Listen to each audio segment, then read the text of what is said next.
everybody. Welcome back to a new episode of Kicks Over Coffee. We are trying to talk to thought leaders and solution providers during the coronavirus crisis that we're facing right now. With me today is Michael Hanrahan, who is with Super Dryers. He is the Senior Vice President for the Americas. And those who attend a lot of our events know Michael well, know their product. Super Dryers put out the desiccants to help with mold issues in packaging and for shoes. But Michael also has a background in shipping. So today we're going to talk a little bit about supply chain challenges that he sees and what he's hearing from his customers. Talk a little bit about solutions for the upcoming, rainy season, heat, humidity, et cetera. And then we're going to talk a little bit about coffee. So Michael, welcome. Thank you for joining us today from your home office. I'm delighted to be here. Great. So we've seen a lot of blank sailings take place as orders drop. People are kind of scurrying to figure out what their supply chains look like. What are you hearing? What are the concerns? What are some guidelines you're giving folks? Well, I'm hearing sort of third party from my old friends who were still in the steamship industry. I left about 7 years ago, although everybody in SuperDry, or most people in SuperDry, are old steamship guys. What we're hearing is the carriers, obviously, and your members are going to know this more than I, have canceled some sailings and are basically trying to figure out when to restart them. The last I heard from an associate who's still in the business is by the end of March, early April, they'll start up the rotations again. Now, I don't know if that means, and I doubt it means this, full sailings, full schedules, or easing back in. I think that's a lot dependent on the demand, which is a situation which is very much in flux right now with all the retail stores closing. Mm-hmm. From our side, we've seen questions coming in saying we have to store our goods. There's basically three categories. And I know I'm going to spoil my Hollywood good looks by putting on my reading glasses, so you'll have to forgive me. No, please do. At that stage in my life, I suppose. Yeah, that's right. There's basically three categories. Merchandise that's already packed and properly packed, I emphasize properly packed, but has to be held. What to do with that? Well, as long as it's properly packed and the right amount of desiccant, the right dosage has been included, you basically don't have to do anything with your master shipping cartons. And we feel if you open them up, it will allow additional atmosphere to get in there. Most of these atmospheres are very high humidity, high humidity areas. So we're saying you're probably fine. However, if it's being stored in a container, we would add our full container desiccants, which will dehumidify the inside of the container. The second category is stuff that is going to be export packed, but is not export packed yet, but therefore is going to have to be held. We're getting a lot of that inquiries from factories. And we're saying, since you don't know how long it's going to be, just up the dosage a bit. Mm-hmm. It doesn't have to be double the dosage. It could be, it's a fairly cheap product, but it's not going to make any difference. But if it's export packed properly, for example, for your footwear guys in a shoebox, for your guys who move apparel in a poly bag and then sealed, you shouldn't have a problem. But since you don't know how long it's going to be there, a little additional is not going to hurt. Now, there's a subset, and this is very minor, of people who already have received their goods, but they're going to move them off-site. I don't know why, perhaps cheaper warehousing locations. Mm-hmm. And in that case, if, for example, let's say you have apparel and you're going to put them in poly bags, that's very important. You have to isolate them. So any product like ours can work. It doesn't have to be our product, but any product has the same basically situation. We can't dry out the whole world. So you have to isolate the amount of volume the product needs to work on. Then we're suggesting export pack it, put it in a poly bag, and then store it off-site.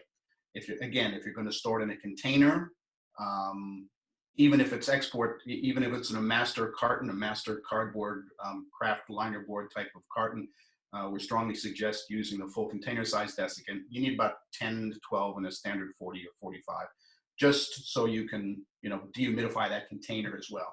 Right. Your product should be okay. If you don't use the full-size desiccant for the inside of the container, you might have some damage, mold on the carton. Some retailers, when they're open up again, won't accept that. Some don't care as long as the product's okay.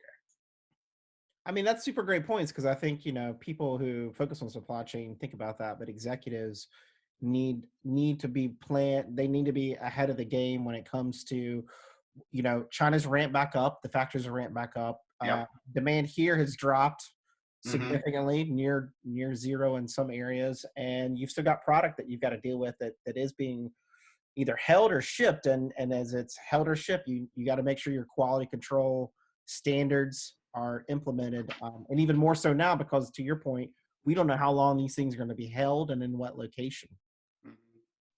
Yeah, that's correct. And it's, it's from a standpoint of moisture damage, it doesn't make any difference really. It's the length of time and what our product tries to do is lower the dew point because it's the constant increase in temperature and decrease in temperature which creates water vapor to outgas from the atmosphere.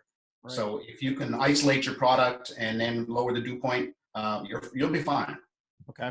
And people who haven't been thinking about this and all of a sudden are realizing like the shipping that they are used to, where it's, kind of more fast paced, and now they're being held up and they need a solution. You guys have a team in China and in Asia that handles that, and you can help those people make sure their products are, not damaged from mold, et cetera. Correct?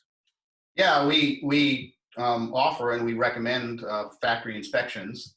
That may or may not be possible, particularly in countries that are behind China in terms of the epidemic. Mm. But we certainly want to talk to, hopefully face to face, but if not, like we're talking now, on how to use the product. We Okay. have offices in pretty much every country in Asia and most countries in most continents in the world. We have offices in the United States and a lot of offices in Europe. You know, all over. Yeah. But the primary demand for the product, obviously, in Asia. We have four factories. The biggest one is China. Our China factory is up and running on the 17th when the government there allowed people to come in. We're at about 94% of staff. We had about 5% of staff, I think, that lived in Hubei province. So when they come back, they have to self quarantine. Just to let everyone know, I know it's a consideration for everyone. We supply all of our our staff with face masks and gear. Actually, our product, the packaging in our product is made with the same stuff that they're making the hazmat suits from in China. Um, so that just as an aside, Yeah. but we're up and running now. Obviously, we saw a decline in January and February. We expected a decline, but that decline was exacerbated by the fact that the Chinese New Year was extended. Right. In a way, it was good when it happened when it did because we make additional product for the traditional rush after the Chinese New Year. We're back up now. In March we've only seen a 5% decline in terms of sales. That's going to change. Right. I think we're seeing this great rush to either get stuff moved out of origins or to protect it while it has to sit to wait till Europe and the United States retailers open up again, which should be, who knows, really, but 2 months, a month and a half. Yeah. Well, before we wrap it up, we always talk about coffee, because I'm a huge coffee drinker. Today, I'm donning my London School of Economics mug in support of all my friends who are on lockdown in the UK right now. Thinking of them, I'm hoping they're safe. And pretty soon, I think in our area we may have some stay in place orders that are going to be issued. So thinking about all that, but from a Well, coffee I wish I had the foresight to use my keep calm and carry on mug a friend of the UK gave, to match it but up, I right? didn't. You So, only have one. You only have one. So are you a big coffee drinker in the mornings and the afternoons? yeah, I love coffee. I generally I go to Costco and I get the Starbucks French roast. I like a nice rich coffee. I've been drinking that for a good long time now. When I can get it, there's a coffee called Carnelian, which is very, very good if you like a dark roast kind of coffee like I do. It's a Mhm. little bit hard to get and it's expensive, but it's worth buying a little bag occasionally. But this is my go-to coffee. There you go. Perfect. And this is my second cup. I'll have another cup in the afternoon, but generally the first cup in the morning gets my heart started sufficiently to go on through the rest. To drive it in. That's good. That's great. Well, Michael, thank you so much for your continued support of our industry, and thank you for jumping on the call with me today. And folks, if you need to get in touch with Michael, if you have product and you're not quite sure about the quality control of it, if it's sitting anywhere really, in a warehouse here, in a warehouse overseas, etc., you can drop me a line at info@ftra.org, and we'll put you in contact with Michael. But Michael, thank you so much for your insights and your time today. Appreciate it. Stay safe, everybody. We'll get through this. Stay safe. Thank you. All right. Until next time, keep drinking coffee, keep wearing kicks.